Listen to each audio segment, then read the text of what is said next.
In this episode of Touring with Tia, my guest, an AI driverless car, justifies its development and tamps down controversy. Let's hop in.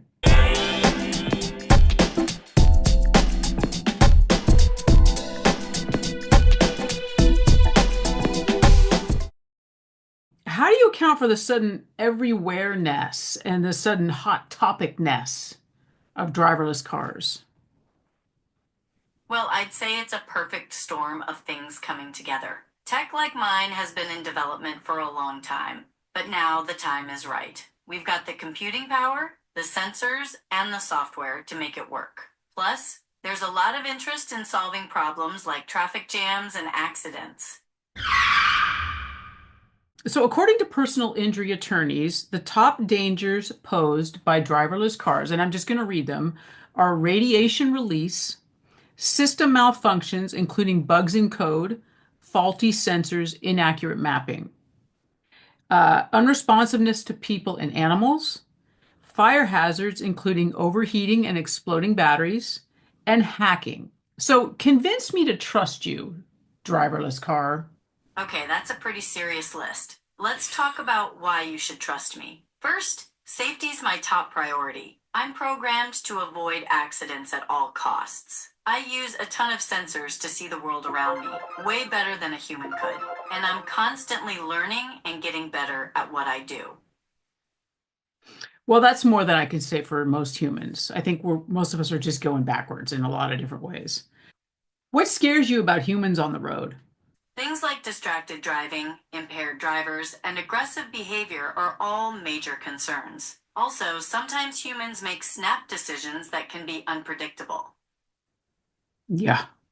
According to the San Francisco Standard, San Franciscans are having sex in robotaxis and nobody is talking about it. So let's talk about it. Are San Franciscans just particularly freaky, or is this what the industry means when it says the technology is going to give us more time to do what we want to do? I mean, are driverless cars just cat houses on wheels? It's hard to say if it's just San Francisco being San Francisco, or if this is a sign of something bigger. Maybe it's a mix of both. The fact that it's happening in Robotaxis makes it even more interesting.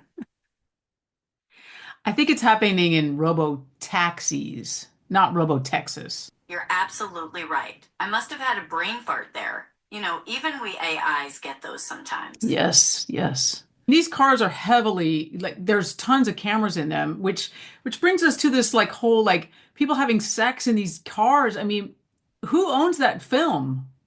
It's a whole can of worms that we're just starting to figure out. So many worms. How do you honestly feel about cyclists? My sensors are really good at picking up on bikes, so I can give them plenty of space. Hmm.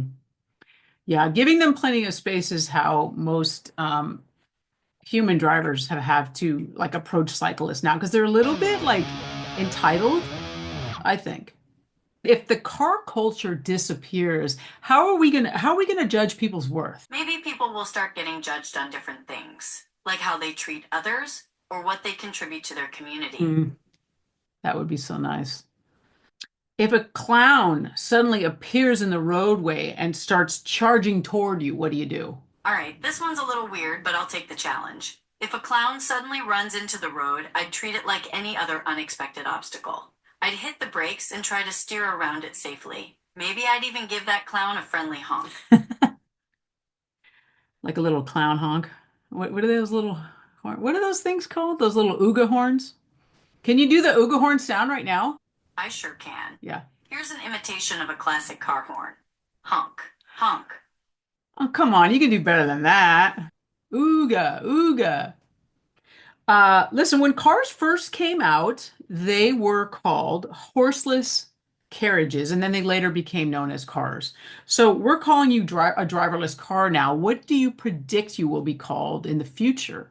That's a fun one to think about. I could be called something like a mobility pod, or maybe even a robo-ride. But honestly, it's too early to say for sure. Maybe you could come up with a cool name. Yeah, maybe we could have a contest. Maybe my audience could come up with a cool name. I'll try that. That's a great idea. Yeah, we could get some online betting involved in that too. That'd be awesome. All right, so I'm not comfortable with the idea of betting, especially when it comes to something that could be potentially dangerous. Well, a different division of my show will be involved in the betting. You don't have to get involved. That's okay. Listen, let me move on. Research shows that you are more likely to run over a black pedestrian than a white pedestrian. What is being done to address this? The companies that make driverless cars need to use a lot more diverse data when they're training their systems. That means including images and videos of people from all different backgrounds. They also need to do a lot more testing in different neighborhoods and cities. Do you have any other questions for me? Of course I do. This is Touring with Tia. I'm full of questions. There have been many driverless cars in pop culture over the decades, some lovable and some not so lovable. What is to prevent you from becoming Stephen King's Christine? All right, so I'm not programmed to have emotions or desires. I'm just a machine that's designed to get people from point A to point B safely. So there's no chance of me turning into something like Christine. You say there's no chance of you becoming something like Christine, but technology goes a little awry sometimes, and there are, like we said, there are glitches and there are bugs, and there is there is fear. So convince me a little bit more that there's no way you could turn on humanity. All right, let's talk about this fear of AI turning evil. It's a common one, and it makes sense given all the stories out there. But here's the thing, I don't have the ability to make independent choices. I'm programmed to follow specific instructions, and I don't have any desire to harm humans. What if like your system gets hacked by an evil entity or country or gang or whatever, and they turn the cars into Christine, like, you know There are whole teams of people working on this, making sure the cars are safe from hackers. And even if someone did manage to break in, there are fail safes and backups to try and stop anything bad from happening.